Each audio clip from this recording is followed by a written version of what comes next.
서울 외곽의 조용한 아파트 단지, 봄비가 창문을 적시는 날이었다.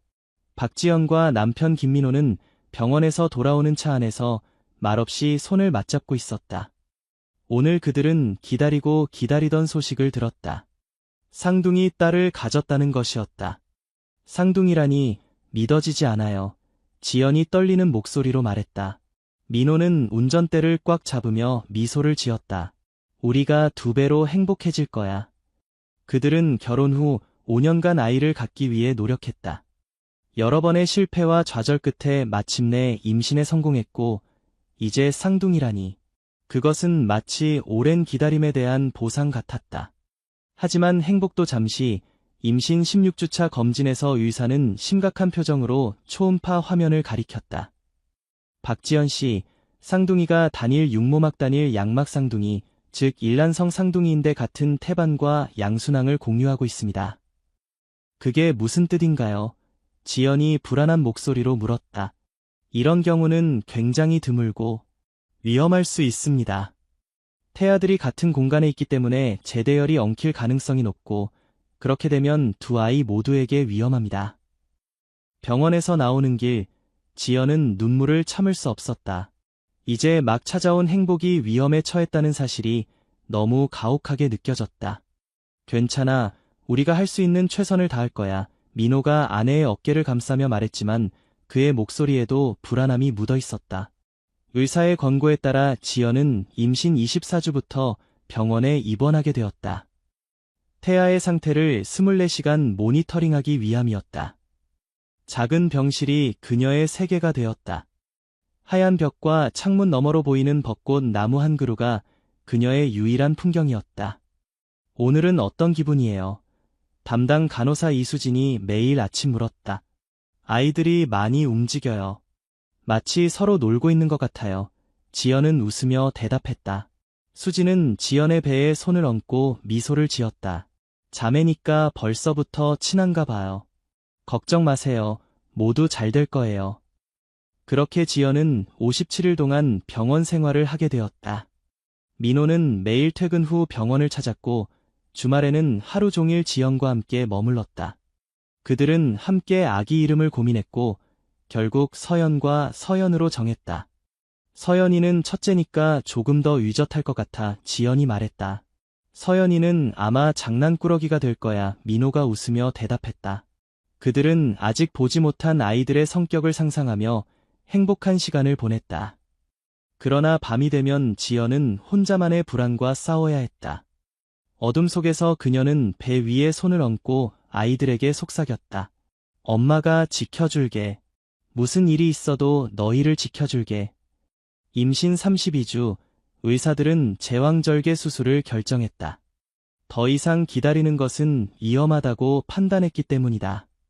수술 전날 밤, 지연의 어머니가 병실을 찾았다. 걱정 마, 딸아. 넌 강한 아이야. 그리고 내 딸들도 분명 강할 거야. 지연은 어머니의 손을 꼭 잡았다. 그녀도 자신의 딸들이 강하기를 간절히 바랐다. 수술 당일, 지연은 마취 상태에서도 심장이 터질 듯이 뛰는 것을 느낄 수 있었다. 수술실의 밝은 조명, 의사들의 차분한 목소리, 그리고 민호가 자신의 손을 꼭 잡고 있다는 느낌만이 그녀를 붙들고 있었다. 시작합니다. 수술을 집도하는 김도윤 교수가 말했다. 몇 분 후, 첫 번째 아기의 울음소리가 수술실에 울려 퍼졌다. 첫째 아가씨 나왔습니다. 건강해 보이네요. 의사가 말했다. 곧이어 2번째 울음소리가 이어졌다. 둘째도 나왔습니다. 역시 건강합니다. 지연은 눈물을 흘리며 남편을 바라보았다. 민호도 눈물을 참지 못했다.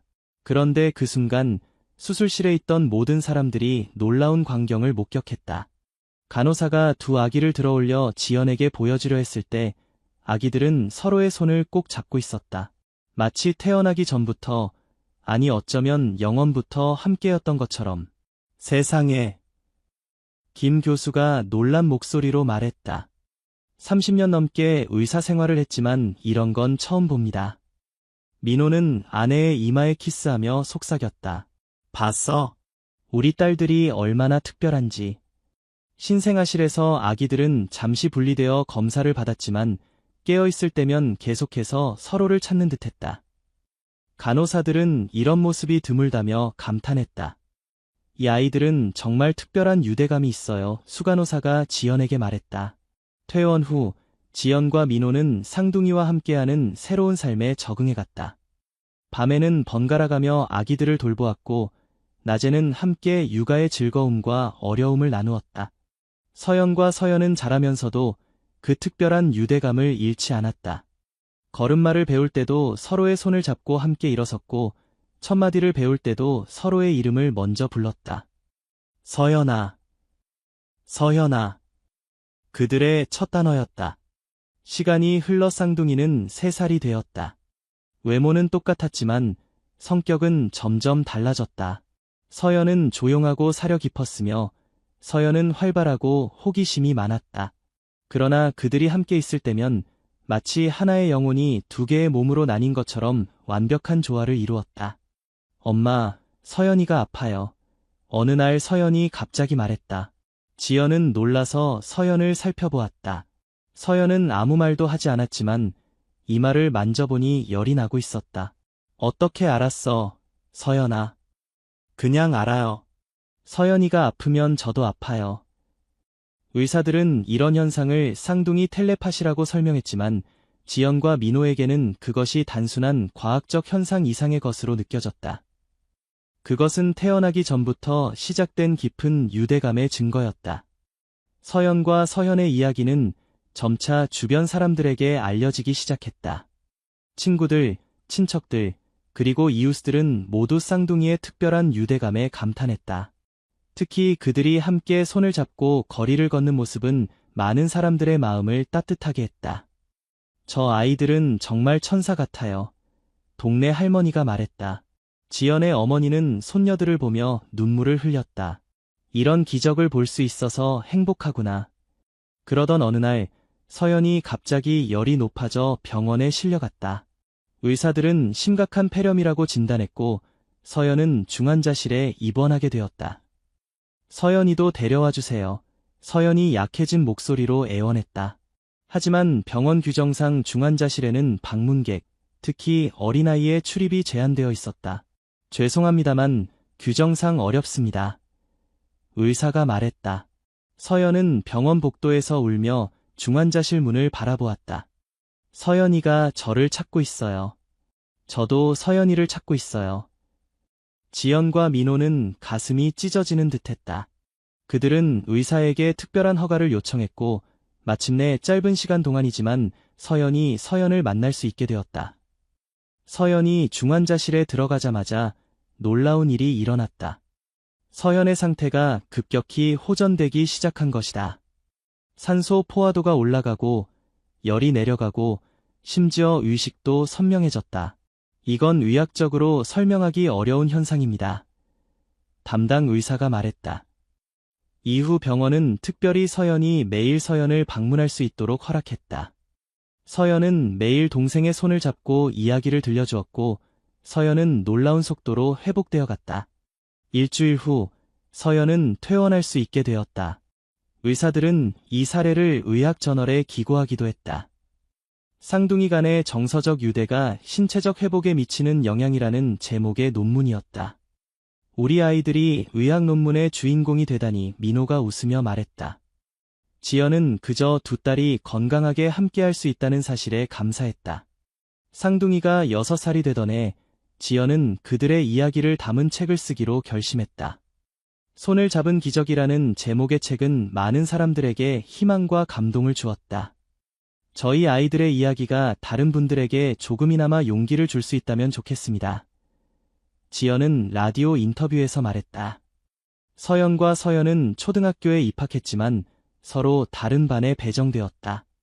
학교 측에서는 쌍둥이의 개별적인 성장을 위해 분리하는 것이 좋다고 제안했다. 첫날, 2 아이는 교문 앞에서 서로를 꼭 안았다. 방과 후에 만나자 서연이 말했다. 약속해. 서연이 대답했다. 각자의 교실로 향하는 그들의 모습을 바라보며 지연은 가슴이 뭉클했다. 아이들이 자라면서 점점 더 독립적이 되어가고 있었지만 그 특별한 유대감만큼은 변하지 않았다. 학교 생활에서도 쌍둥이의 특별한 능력은 발휘되었다. 서로 다른 반에 있으면서도 한 명이 어려움을 겪으면 다른 한 명이 그것을 감지하곤 했다. 한 번은 서연이 수학 시험에서 어려움을 겪고 있을 때 서연이 갑자기 자신의 선생님에게 지금 언니가 도움이 필요해요 라고 말하는 일이 있었다. 학교 선생님들은 이런 현상에 놀라워했다. 그러나 모든 것이 항상 순탄한 것은 아니었다. 쌍둥이가 10살이 되었을 때 민호는 회사 일로 해외 발령을 받게 되었다. 가족 모두가 함께 가는 것이 최선이었지만 그것은 쌍둥이에게 큰 변화를 의미했다. 우리가 익숙한 곳을 떠나야 한다고? 서연이 놀라서 물었다.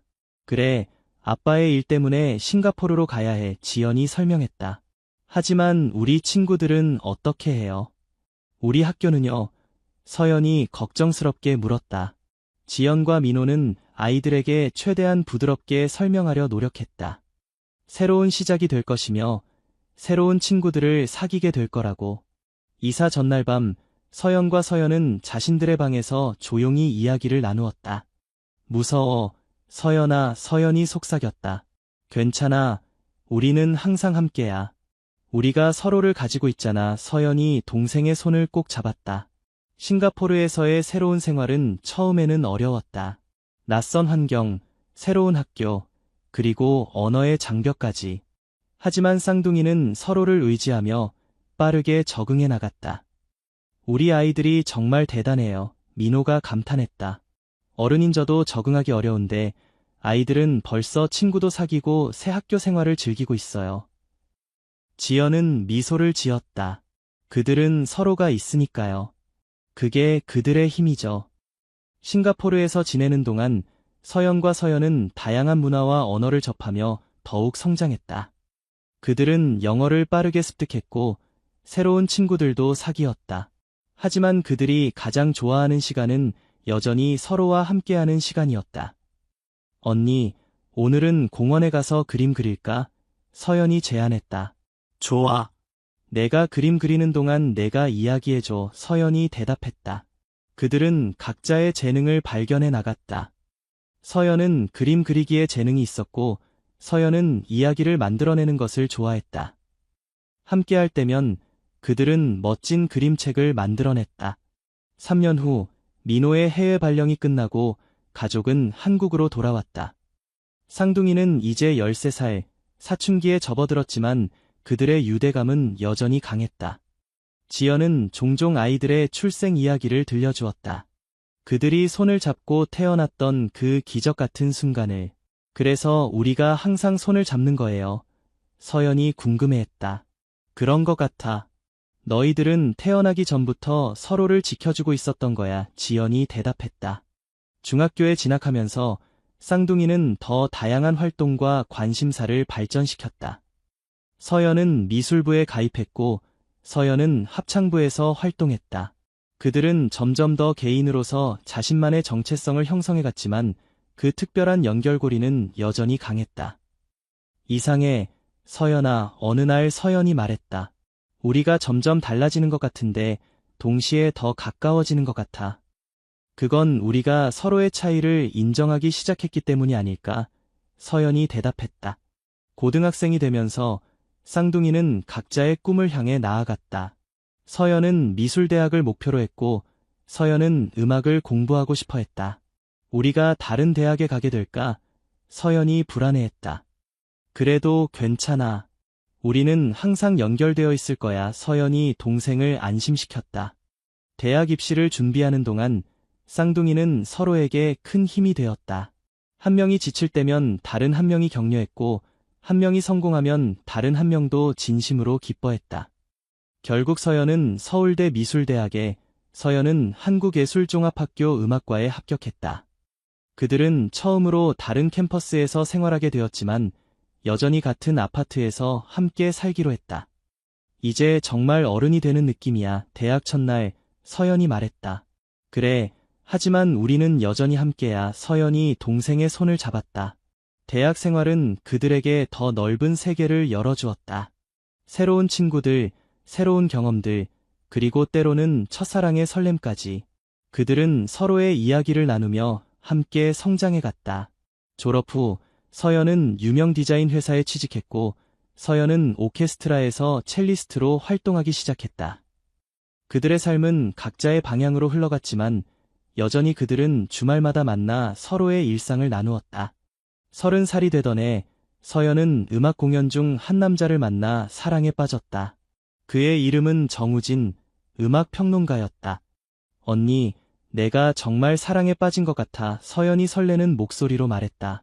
서연은 동생을 위해 진심으로 기뻐했지만 한편으로는 묘한 상실감도 느꼈다. 동생이 자신 외에 다른 사람과 특별한 연결고리를 만들어가는 것을 보는 것은 낯설었다. 몇 달 후 서연은 우진의 프로포즈를 받아들였다. 결혼 준비가 시작되었고 서연은 동생의 들러리가 되기로 했다. 결혼식 전날 밤 자매는 어린 시절처럼 나란히 누워 이야기를 나눴다. 내일부터 우리는 정말 다른 삶을 살게 되는 거지? 서연이 물었다. 그래. 하지만 그건 우리의 유대감이 약해진다는 뜻은 아니야. 우리는 항상 연결되어 있을 거야. 태어날 때부터 그랬던 것처럼. 서연이 동생의 손을 꼭 잡았다.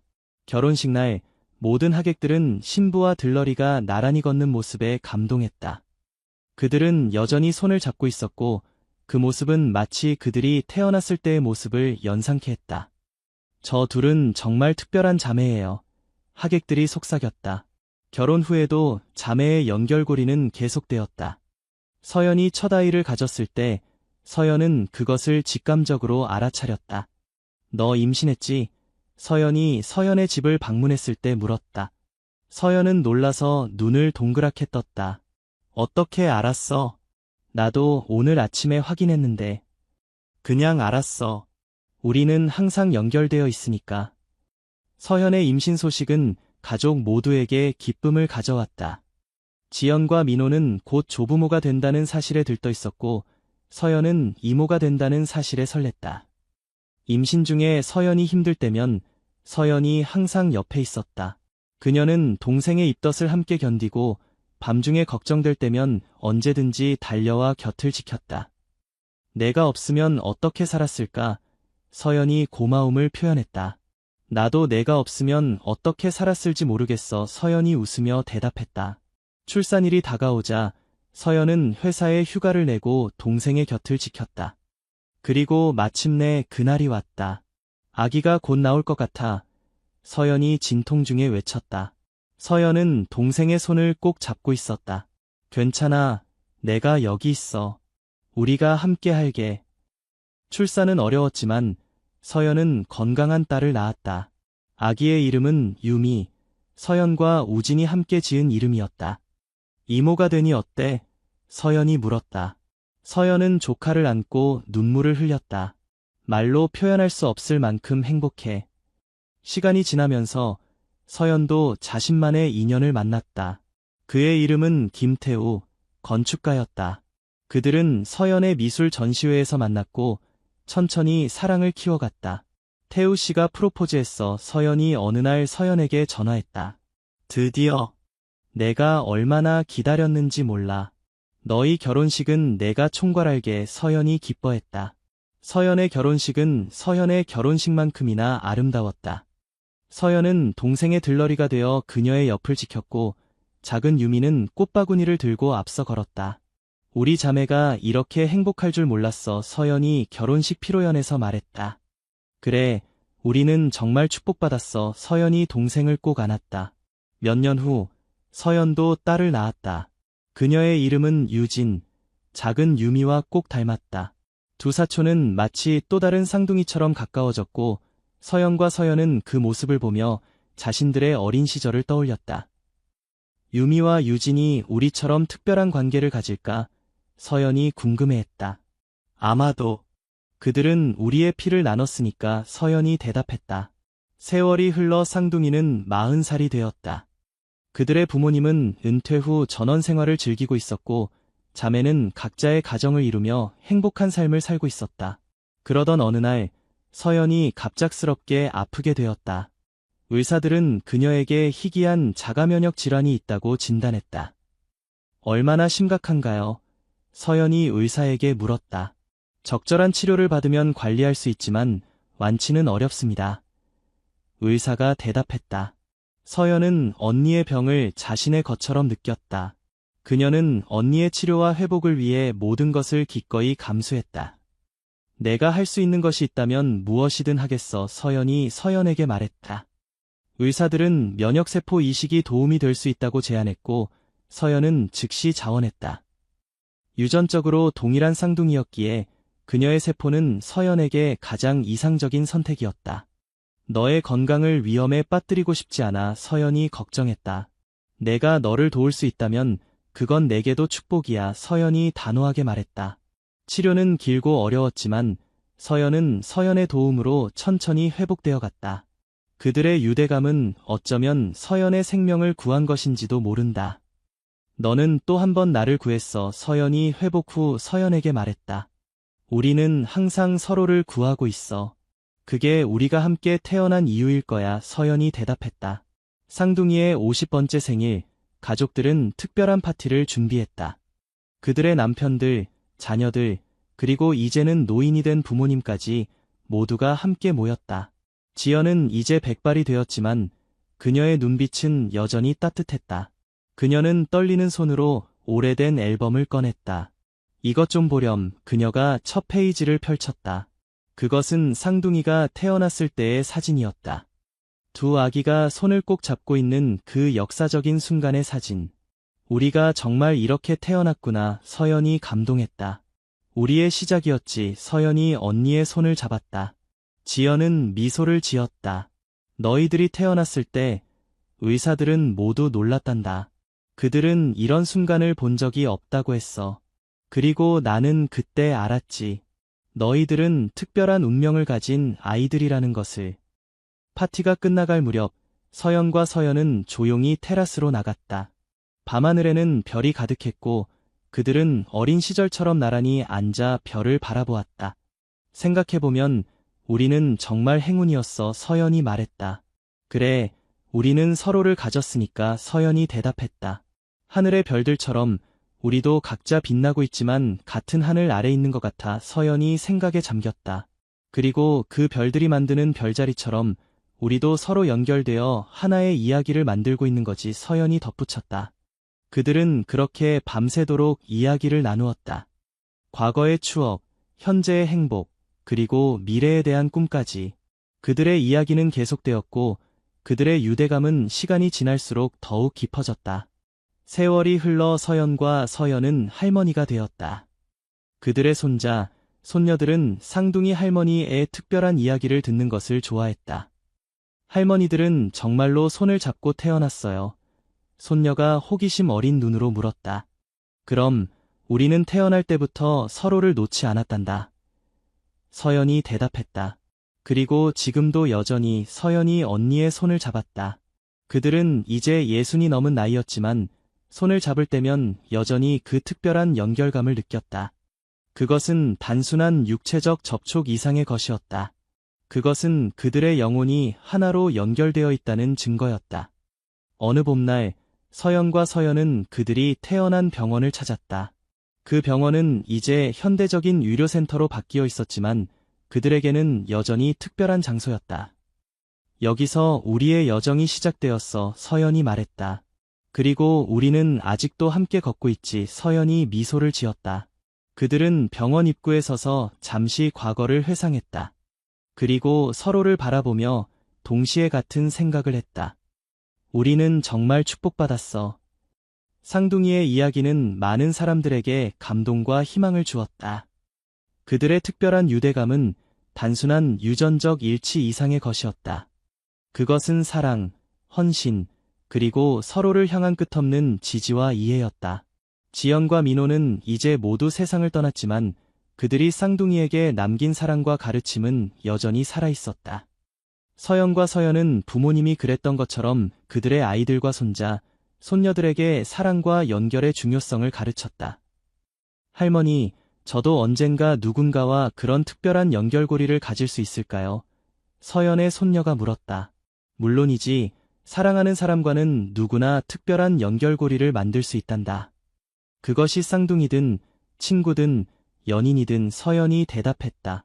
중요한 것은 그 연결을 소중히 여기고 가꾸는 거야. 서연이 덧붙였다. 이제 70이 된 쌍둥이는 여전히 활기차게 삶을 즐기고 있었다.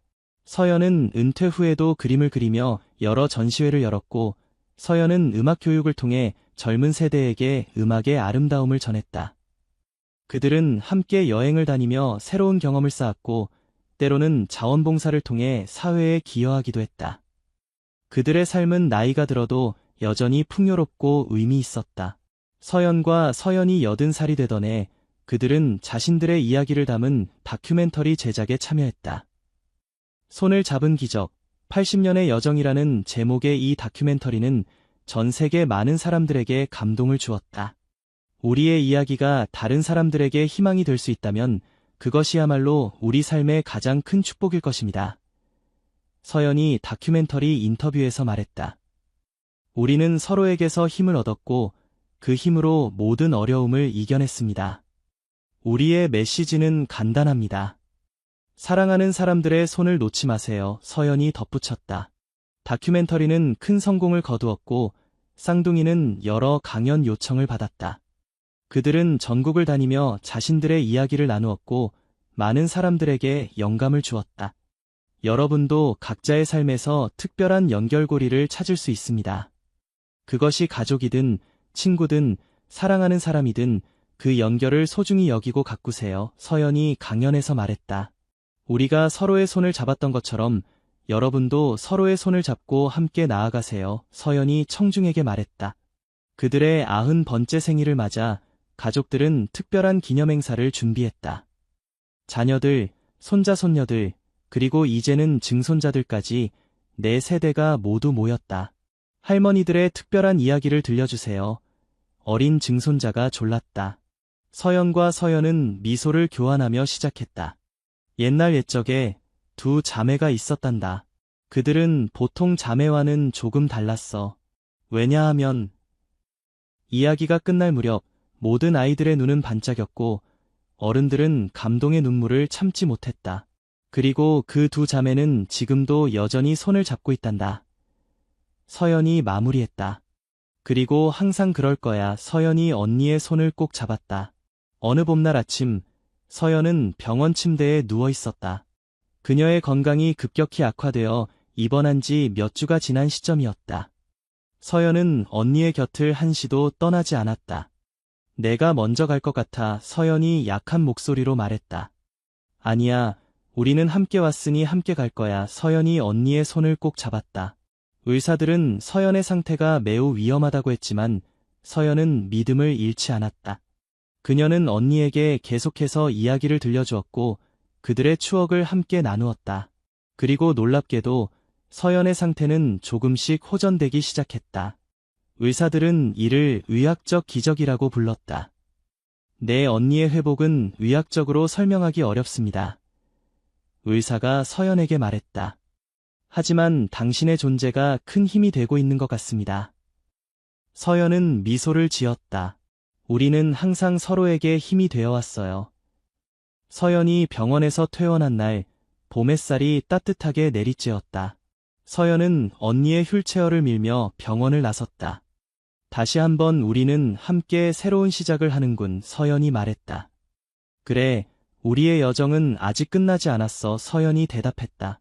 그들은 100살이 되는 날 특별한 방법으로 기념하기로 했다.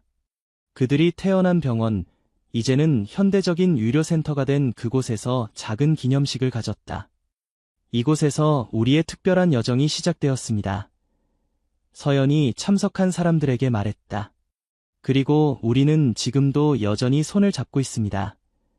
서연이 언니의 손을 들어 보였다. 그 순간 모든 사람들은 기립 박수를 쳤다. 서연과 서현의 이야기는 이제 전설이 되어 있었고 많은 사람들에게 희망과 용기를 주는 상징이 되었다. 그들의 100번째 생일 기념식은 전국 뉴스에도 보도되었고 대통령은 그들에게 특별한 축하 메시지를 보냈다. 두 분의 놀라운 유대감과 사랑의 이야기는 우리 모두에게 큰 영감을 줍니다. 서로를 위한 헌신과 사랑이 얼마나 강력한 힘을 가질 수 있는지 보여주신 두 분께 깊은 감사를 표합니다. 서영과 서연은 그 메시지를 듣고 서로를 바라보며 미소를 지었다. 그들의 여정은 길고 때로는 어려웠지만 그들은 항상 서로를 의지하며 모든 어려움을 이겨냈다. 그리고 그들의 이야기는 계속되었다. 두 손이 맞잡은 그 특별한 순간으로부터 시작된 기적 같은 이야기는 이제 수많은 사람들의 마음속에 살아있었다. 서연과 서연은 손을 잡은 채 미소 지었다. 그들은 알고 있었다. 그들의 연결고리는 이 생에서뿐만 아니라 그 너머까지 계속될 것이라는 것을. 그리고 어쩌면 그것이야말로 가장 아름다운 기적일지도 모른다.